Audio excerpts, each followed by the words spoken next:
Merry Christmas, December 23, 2025.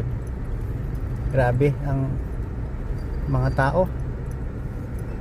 Nagkanda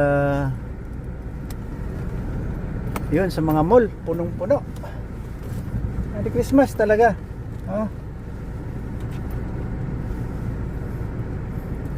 Kasi kung isipon mo,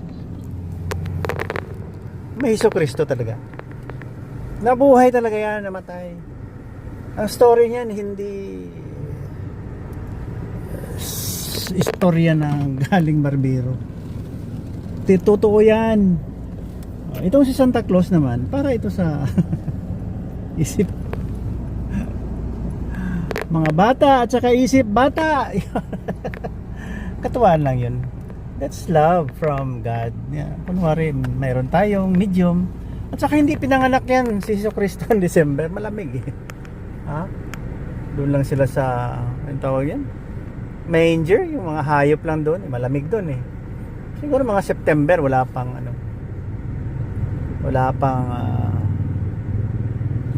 winter. Huwag nating awayan si Jesus Christ dahil siya ang na-prophesied na ipanganak ng Panginoon. Hindi yan biro-biro na kwento. Totoo yan.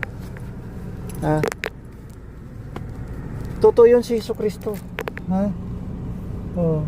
Malapit ng Christmas. 23 na eh. Okay. Kaya maniwala kayo kay Hesus Kristo. Hindi isa magulo. Ginagaya-gaya kasi ng ibang tao yan eh. Yung parang hayop din na utak. Gusto maghari-hari. Yan ang unang kasalanan ng tao. Greed, ganid na gustong maging God. Gusto maging somebody na to rule. Sakupin ang buong mundo. Maghari-hari nga.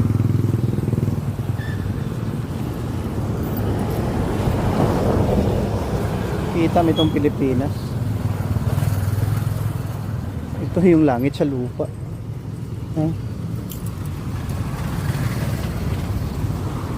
We are the most chosen people of God. Walang problema dito. Maraming pagkain. Hello. Pangayo ko si Lupin. Ayan. Ako lang maputos Doon ka si Lupin. Sige. Tagpila. Wala kay kubag. Wala. Ato dito sa salakyan. Sige lang. Duha. Thank you.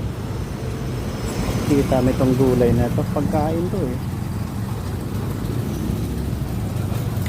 We don't import food. We can survive forever and ever here in the Philippines.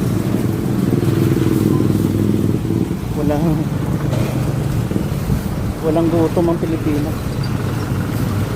Nasa Holy Bible. Nasa Holy Bible. Darating si Hesus Kristo. Coming from the ends of the earth. Galing Middle East yan. So Philippines ang kanyang touchdown. Totoo yan, maniwala kayo sa akin. Kaya ahead of time nagbigay siya ng biyaya. So, mga pagkain, minerals, lahat na kailangan ng tao. Maging luxurious gold, kung ano-ano, pagkain, binigyan niya ng magandang weather at makapag harvest ng mga pagkain para sa tao, para sa hayop. Mayroon din tao na hayop, yung mga terorista na tinuruan ng Peking propeta galing sa Saudi Arabia. Aniwala kayo, si Papa Goto walang kwentang tao eh. Walang kwentang tao si Papa Goto. So sabihin ko, kung mawala ako, baka hanap-hanapin nyo itong mga kwento na ito.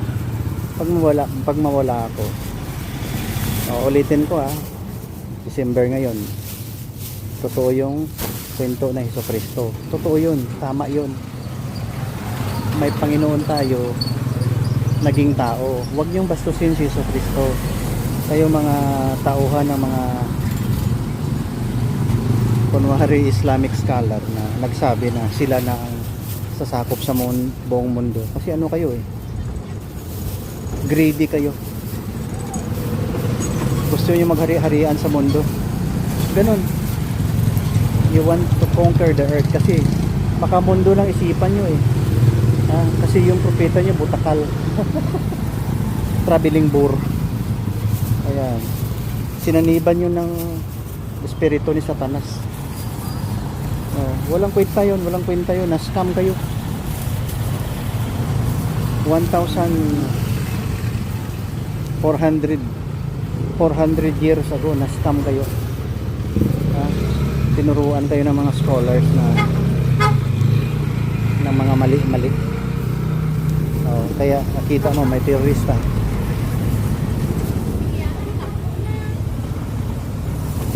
Pumapatay ng kapwa-tao dahil daw sa Panginoon nilang piki na buang din. Di ba? Ganun na ako magsalita. Bahala na kayo kasi radical ako. I have the right to tell you this. Okay na. Yeah, okay.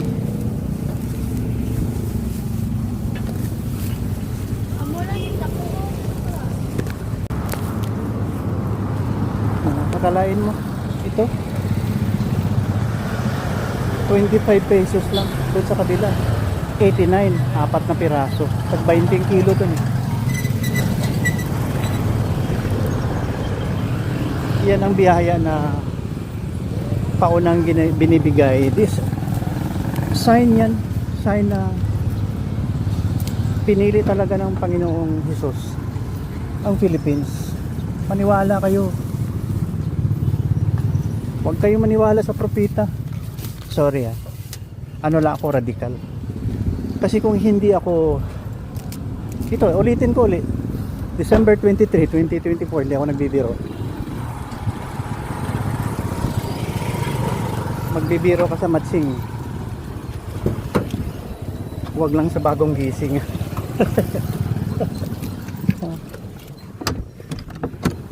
Matagal na akong gising. 67 years old na ako. Yan. Kaya pa ulit-ulit ito, hindi ko hinto-hinto eh. Nahirapan akong buksan yung aking mga channel. May nagre-report yata, Facebook, YouTube. Walang problema. Habang buhay ako, makakatikim kayo ng insulto. Sinasabi ko, Jesucristo ang pinaka mabait. Sabi pa 20,000 years ago, sabi yan, parang ganun. Magpakatawa ko nak, sabi niya kay Prophet Isaiah, sulat mo nak. Kaya prophesied, hindi yung nakakita na lang anghel na may bangs at anghel na may bangs at saka kambing na may buntot. Yung propeta galing Saudi, ganun ang ginawa. Nag-claim ka agad na siya na yung daan o ano mga sinasabi niya. Hindi ka maniwala diyan. Hindi, kaya nakakagulo ang mundo eh. May religion ka. Sumisigaw ka ng pangalan ng nilikha, Panginoon ng buong mundo. Pero pumapatay ka. Loko-loko, di buang ang Diyos na yan. Hindi, ganito lang ako dahil maliit pa ako, mayroon mga signs akong na re-receive. 2 times ako nakakita ng revelation na mayroon Panginoon. Ito si Jesucristo, tao eh. Tao siya, nakita ko eh. Basta silhouette, parang formang tao, pero nakita ko, ano ba ito nagagawa ng taon to? Nagising ako one day. One morning, siguro walang pasok nun o hindi pa ako nag-aaral, hindi ko na matatandaan, basta maliit pa ako. Hinayaan ko lang. I did not consider it as very important matter. Kaya lang bumalik siya after 10 years, another form of theophany. Ako, baka totoo? Kaya yan ang discernment ko, yan ang theology ko. Oo. Masama ba yun pag nagsasabi ka ng katahimikan at pag-ibig, pagmamahal ng Panginoon na huwag tayo mag-away-away, magmahalan tayo, mahalin mong kaaway mo, ha? Yakapin mo na maghigpit yung kaaway mo hanggang mamatay. Kasi mahal mong kaaway mo, di yakapin mo siya. Embrace.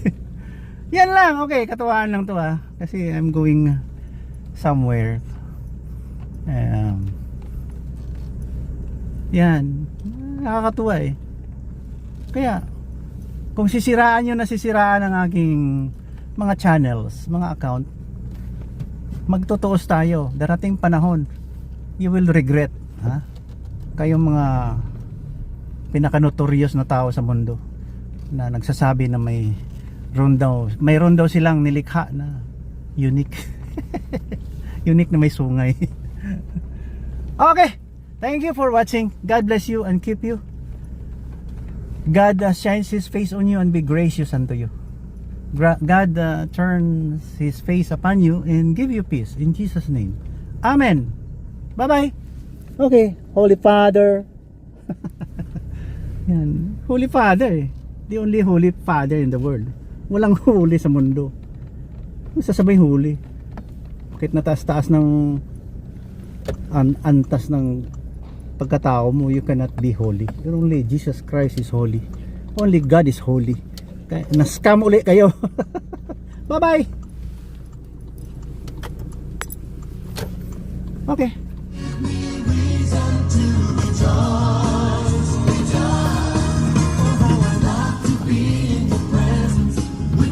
Be